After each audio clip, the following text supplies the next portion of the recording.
Hello friends, সবাইকে শুভ দুপুর মনরুদ্রর তরফ থেকে। তো এখন অনেকটাই বেলা হয়ে গেছে।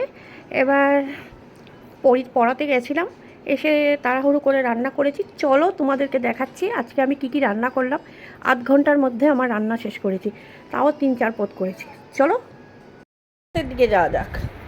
এই দেখো, গরম ভাত রান্না করেছি, আর এটা হচ্ছে গিয়ে সজনে ডাঁটা, কুমড়ো, আলু, বেগুন সব দিয়ে একটা তরকারি।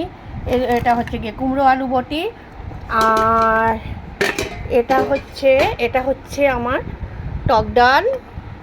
আর এটা হচ্ছে এই ইঁচড় চিংড়ি, মানে এটা আমার যা করেছে তাই আমাকে দিয়েছে, এটা ইঁচড় চিংড়ি। তো এই হচ্ছে আজকে আমার দুপুরের মেনু। এই 3টে পদই আমি করেছি, পড়িয়ে এসে আধ ঘন্টার মধ্যে কমপ্লিট করেছি। তো টাটা। ভিডিওটা ভালো লেগে থাকলে লাইক, কমেন্ট, শেয়ার।